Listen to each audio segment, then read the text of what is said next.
Será que existem classes na programação funcional?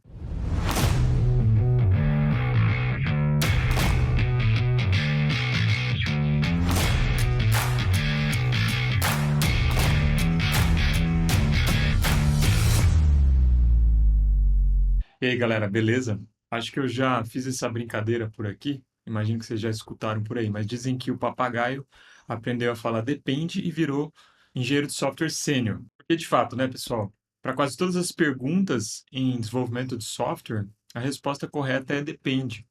E nesse caso é a mesma coisa, né? Existem classes em programação funcional. Então depende. Depende do quê?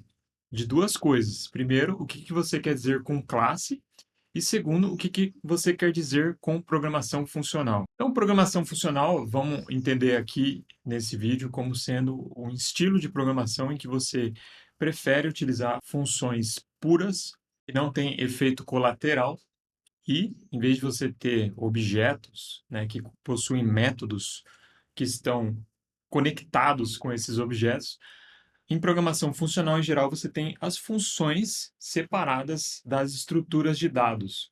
Então, os dados não ficam conectados com o comportamento na maneira com que a gente faz em orientação a objeto. E aí já entra no assunto de classe, né? O que é uma classe? Na minha cabeça, quando se fala em classe, eu penso muito no conceito de orientação a objeto, que é de fato um conjunto de dados com um conjunto de operações ou comportamento ou métodos que atuam sobre esses dados, né? Então você tem um conjunto de atributos e um conjunto de métodos que são coesos, né, e que fazem sentido estarem juntos.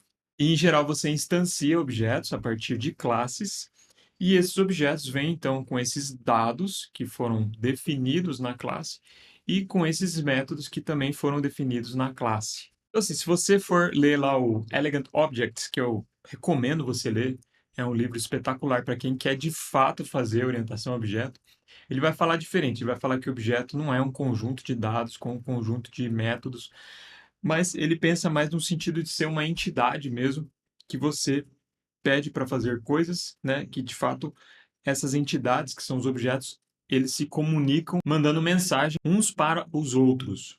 Mas a gente pode dizer que existe uma ideia de classe que é exatamente isso, né? Um conjunto de dados.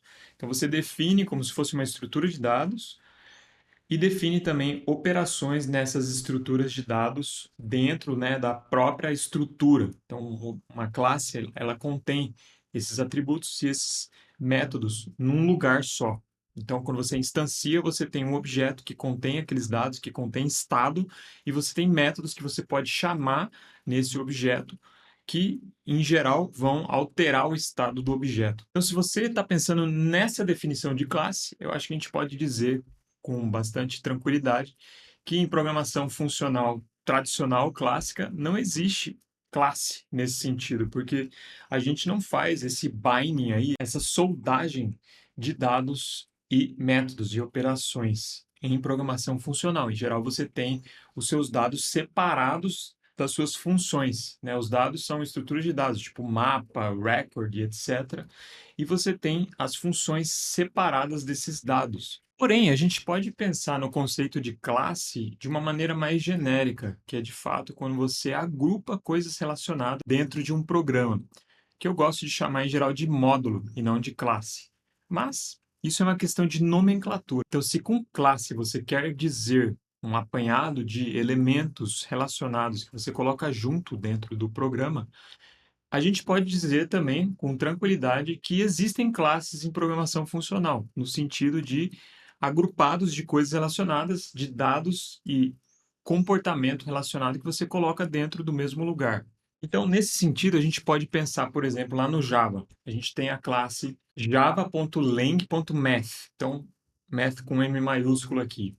Então, a classe Math do Java, ela simplesmente agrupa um conjunto de funções relacionadas. Mas como no Java você não pode ter funções separadas de classes, você tem que colocar essas funções como métodos estáticos dentro de uma classe. Então, você tem a classe Math, que contém lá um conjunto de métodos estáticos, que a gente pode entender como sendo funções mesmo, porque não manipulam atributos, não manipulam variáveis de instância de nenhum objeto. Então, nesse sentido, né, a classe Math, que é um apanhado de funções relacionadas, que manipulam tipos de dados relacionados, então esse tipo de classe a gente pode ter também em programação funcional, com tranquilidade. Aliás, fica uma crítica aqui ao Java, né, que tudo tem que estar dentro de uma classe. Eu prefiro essas outras linguagens, como o JavaScript, como o TypeScript, como o próprio Kotlin, nas quais você pode escrever uma função sem ter a necessidade de ter uma classe. Às vezes, o que a gente precisa é só de uma função, não é verdade? E eu gosto muito de ter essa liberdade de ir lá e escrever uma função que não faz parte de nenhuma classe. Isso não é possível fazer no Java, né? No Python também a gente consegue fazer isso, né? Então, dependendo da indentação que você coloca naquela função que você define, ela vai ser um método se estiver dentro de uma classe. Se estiver fora da classe, ela vai ser uma função mesmo, separada da classe. Então, ultimamente, como eu já disse para vocês até no vídeo anterior, eu tenho me aproximado mais do tipo de programação que se utiliza, né, no contexto de programação funcional. Eu passei a não gostar muito dessa ideia de classe, no sentido de você soldar dados com métodos, de maneira que você não pode usar esses métodos separadamente daqueles objetos. Você tem que usar aquele método a partir de um dado objeto. Faz sentido quando você está alterando o estado, mas eu tenho preferido, né, essa flexibilidade de você ter as suas estruturas de dados, os seus mapas separados das suas funções. Claro, no código eles podem estar no mesmo módulo, não tem problema nenhum. Isso você pode até entender como classe. Mas eu prefiro a possibilidade de ter essas funções separadas dos dados, de maneira que você consegue compô-las mais facilmente. E, convenhamos, né, pessoal, essa ideia de atributos privados, ela é muito chata, né, de você ter que ter gets e sets, me parece um baita bad smell, né, quando a gente faz isso. Mas, claro, é uma opinião própria. Mas eu passei a curtir mais esse estilo mais solto, em que você tem os seus mapas, você tem os seus dados e você pode acessá-los tranquilamente, sem necessidade, né, de encapsulá-los e colocá-los como privados dentro de uma classe, dentro de um objeto. Então, o assunto para esse vídeo veio do Uncle Bob. Então, ele tweetou recentemente isso daqui.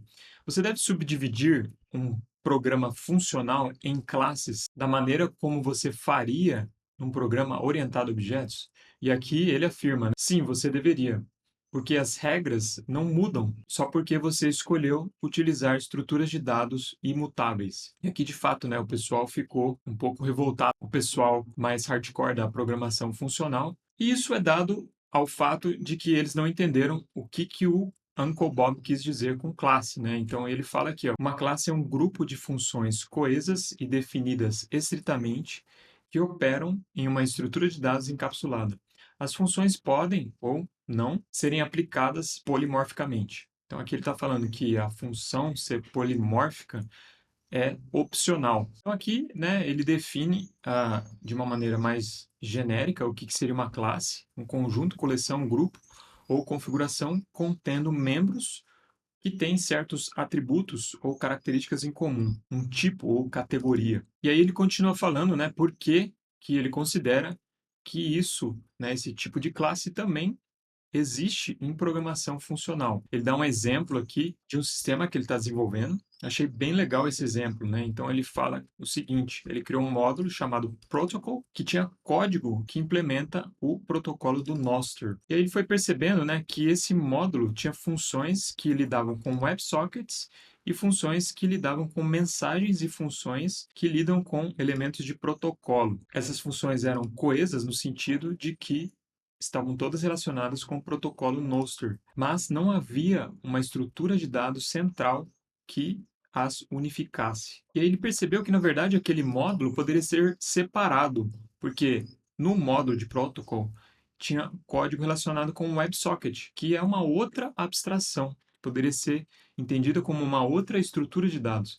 Então ele separou esse módulo, né, que era inicialmente um só protocol, criou uma abstração chamada de relay. Então, o relay aqui é uma estrutura de dados que contém a URL de um WebSocket, ele mesmo, e uma função para chamar quando as mensagens são recebidas. A estrutura de dados de relé é manipulada por funções como make, open, close e send. Então, repara, ele quebrou o módulo de protocolo em dois, né? Ele manteve um que lidava só com o código de protocolo e um outro que ele chamou de relay para lidar com essa outra estrutura de dados. Então, aqui ele discute que o módulo, né, esses dois módulos definem uma classe de objetos, né, de uma maneira mais genericamente definida aqui. E aí ele termina com essa observação: o Java, C Sharp, Ruby e o C++ obrigam ou encorajam fortemente o particionamento de sistemas em classes. O Clojure não, ele é inteiramente agnóstico sobre classes. A lição que eu aprendi do protocolo e relay é que eu não prestei atenção suficiente para a estrutura de classe quando escrevendo programas complexos de Clojure. Em vez disso, eu deixei funções acumular em módulos de uma maneira mais ou menos ad hoc, similar à maneira que uma pessoa pode programar em C, Fortran, Basic ou até Assembler. Mas isso foi preguiçoso. Objetos existem em programas e eles podem e deveriam ser classificados. Então, aqui o sentido de classe de maneira mais amplo. Então, daqui por diante, eu vou tomar mais cuidado a estrutura de classificação dos objetos dos meus sistemas.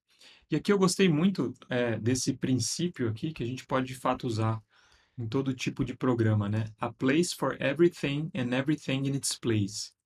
Um lugar para tudo e cada coisa no seu lugar.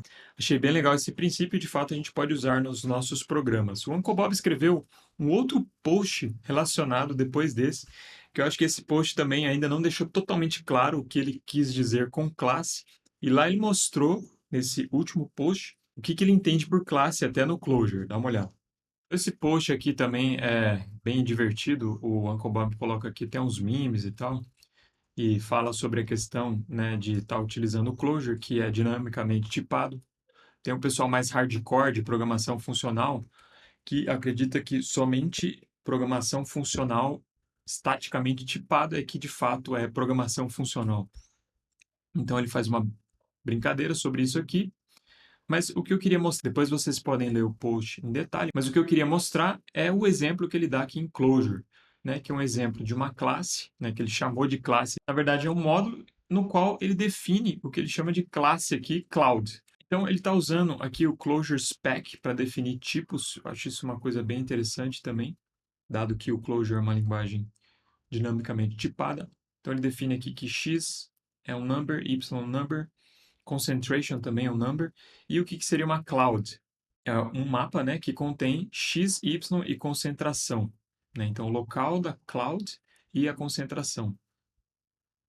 E clouds aqui é uma coleção de cloud. Então, isso aqui é tudo do Clojure Spec, que de fato é para verificar os tipos. Aí ele tem uma função helper aqui para definir o que é uma cloud válida, o que é uma nuvem válida, que ele diz que usa nos testes de unidade. Aí tem uma coisa bem interessante, né, que ele chama de construtor aqui. Ele até brinca aqui que o pessoal vai achar ruim aqui que ele está chamando de construtor esse make cloud, que parece muito com um construtor mesmo, né, porque de fato está construindo um objeto que se encaixa no tipo cloud. Então, primeiro, ele tem uma definição aqui sem parâmetros, que vai construir uma cloud com XY0 e concentração zero, e tem um outro que recebe, né, o X e o Y e a concentração e atribui aqui para os campos. Depois tem uma função aqui que é para fazer a coleta do dilithium, né? Então você tem uma nave que pode passar por esse dilithium e pode coletar esse dilithium. Tem uma outra função para atualizar esse harvest de dilithium. Tem uma outra função para atualizar a idade das clouds, das nuvens. E tem uma outra função para atualizar as clouds em si. E aí, para definir essas coisas aqui, ele vai falando, vai utilizando conceitos de orientação a objeto. Então, por exemplo, o makeCloud, ele fala que é um construtor. Existem dois overloads aqui, que eu já expliquei. E aqui ele usa o termo instance variables, né, variáveis de instância da classe. E coloca esse meme aqui, o pessoal de programação funcional mais hardcore. Aqui usa o conceito de método, né? Então existem dois métodos primários da classe cloud. A conclusão do Uncle Bob é que ele chama isso de classe, porque de fato parece muito com uma classe de orientação a objeto. Apesar de não ter esse nome classe, ele está agrupando funções que manipulam clouds. Então, de certa maneira, a gente poderia entender esse cloud aí como sendo uma classe. Eu te convido a dar uma lida mais pormenorizada nesses posts e acho que vale a pena a gente pensar nisso, né? Será que existe classe no sentido mais clássico aí em programação funcional? Ou será que é uma forçada de barra aí do Uncle Bob? Eu fiquei convencido que a gente pode chamar aquilo lá de classe. Apesar de que eu não gosto de usar esse termo, no caso de programação funcional, eu utilizaria o termo módulo, justamente porque classe, na minha cabeça, ela se encaixa com esse conceito de classe de orientação a objeto, na qual você pode instanciar objetos daquela classe.